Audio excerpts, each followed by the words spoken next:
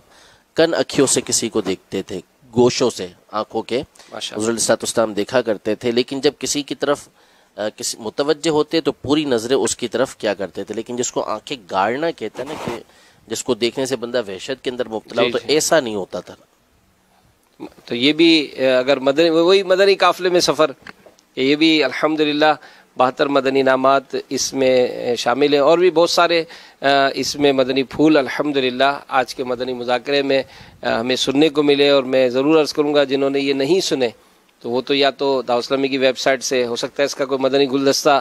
جاری ہو جائے تو اس کو حاصل کرے، ورنہ کل یہ مدنی مذاکرہ جو ہے وہ ریپیٹ بھی ہوتا ہے تو دیکھنے کی سعادت حاصل کرے۔ صدقے کی چیزیں بیچی جاتی ہیں، اور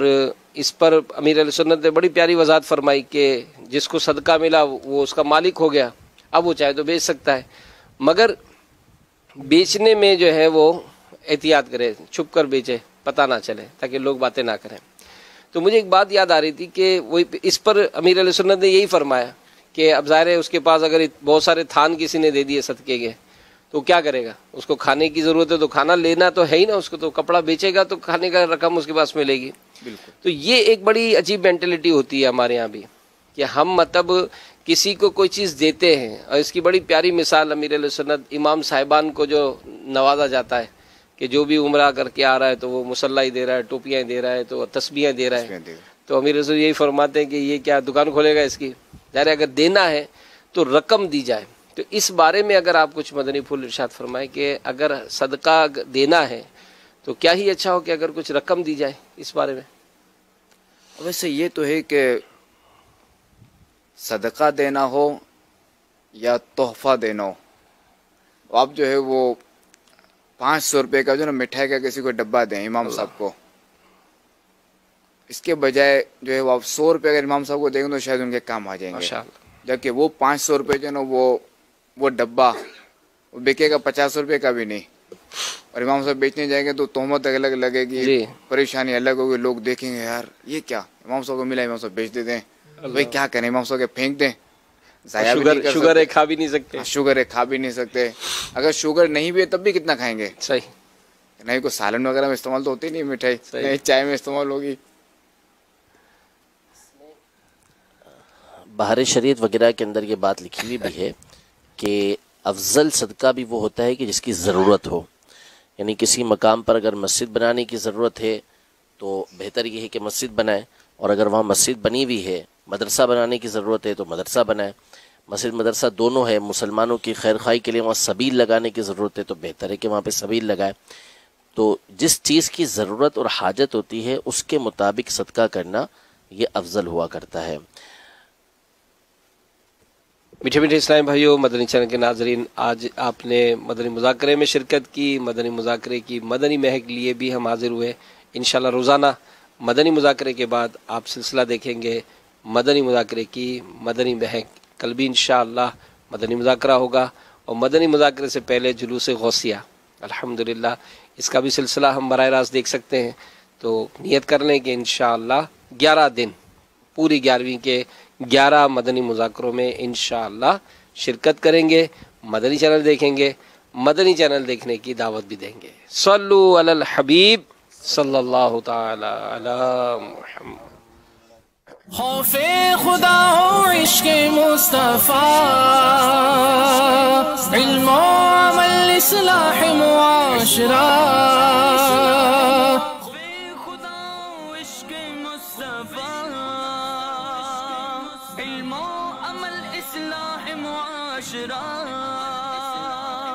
فقہ ہے شریعت و طریقت کا، ہے مجموعہ مدنی مذاکرہ، ہے مجموعہ مدنی مذاکرہ، مدنی مذاکرہ، مدنی مذاکرہ۔